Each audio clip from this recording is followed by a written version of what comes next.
Howdy folks, thanks for checking out the lesson here for Freight Train in the key of C. As you just saw and heard there, I did two flat picking arrangements for this tune. This tune is often or traditionally done kind of finger style, right? And I do have a couple lessons for that at the site as well. But this one, of course, we're going to flat pick, and I have a straight ahead Carter style version, play the melody right down the middle.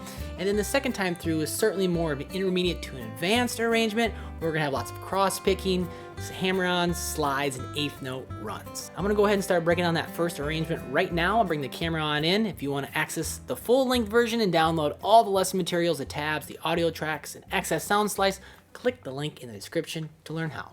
So here's what the first few measures sound like. It has a pickup on beat 4, and then we get right into it. So 1, 2, 3.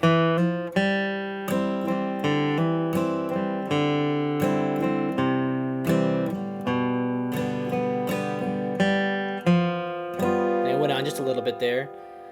That again. 1, 2, 3. So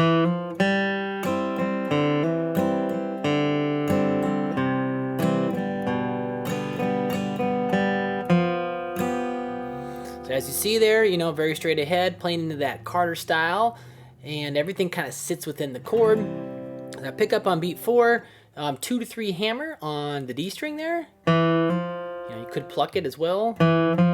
I got a hammer there, and then measure 2, go to the open G, but we stay on the C chord, of course, so open G, and then we strum, then 0 2 hammer on the D, strum, and then open D in the next measure, then strum the C chord again, and then the low note, or the low C note here, the bass, strum.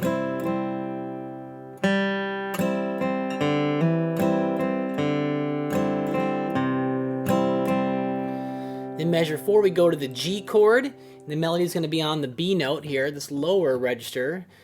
And then we do a couple strums, right? So 1, 2, and 3. And so some down ups in a row there. 1, down, up, down, up.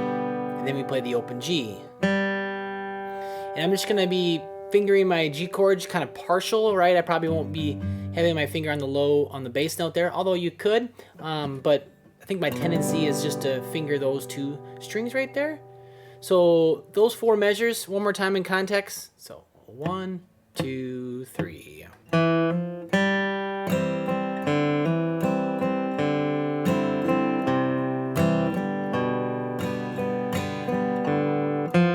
Oops, I missed the last G note there. There we go.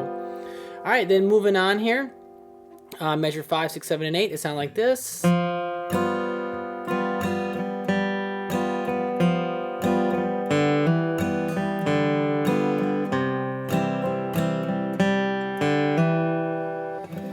right, so we go from a G to a G7 here, from measure 4 to measure 5, and again, we're gonna be just fingering kind of partial chords, not the the whole G chord, because I'm not gonna be playing that bass note.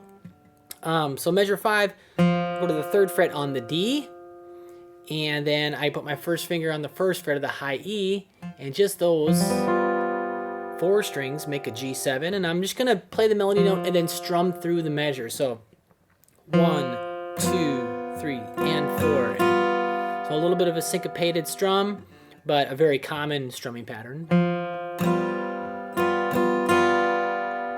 Down, down, up, down, up.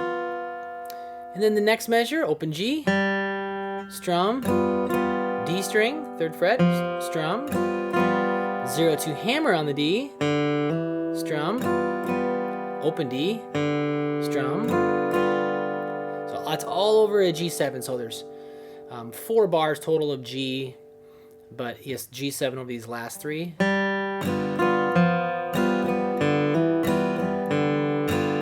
Measure 8 takes us back to the C chord, in which I'm going to play the bass note, the melody there on the low C, and then 2 and 3 and open G. So those first 8 bars sound like this. 2, 3, 4, 1, 2, 3.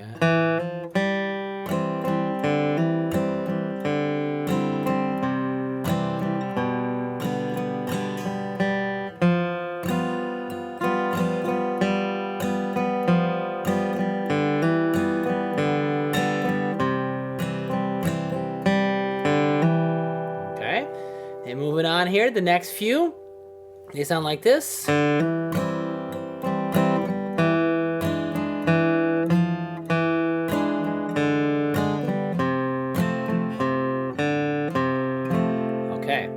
so we get over top of the E7 chord, right? So that's what kind of gives this tune a lot of tension, right? As it goes to the 3 major.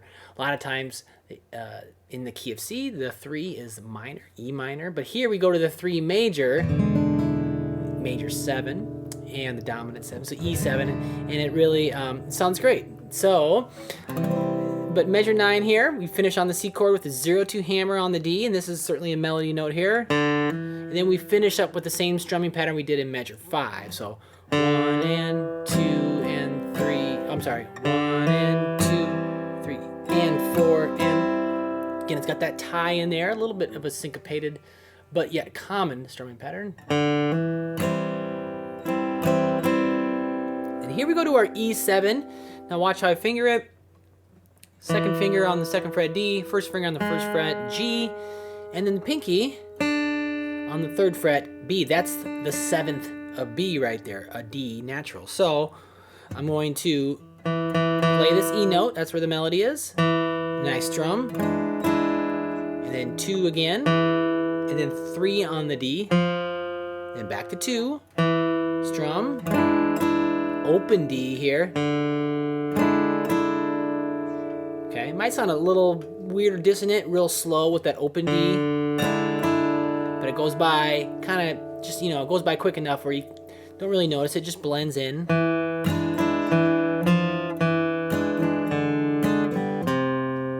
Okay, and then I'm going to go to my F chord, but I'm going to finger my F in this shape known as F/C. So it's an F chord, but the C note is in the bass. So F/C, an inversion. And that's because the melody note is on that low C over top of the F.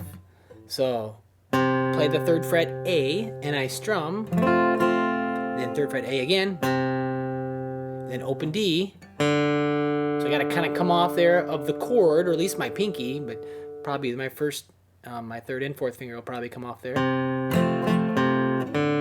And I'll come right back down in the next measure. So those 4 together sound like this. 2, ready, go.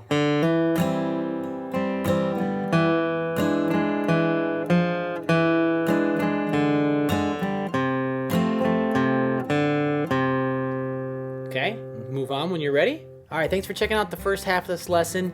If you want to download the tabs for both arrangements and access the full-length videos for both arrangements, click the link in the description to learn how. Otherwise, check out some other videos.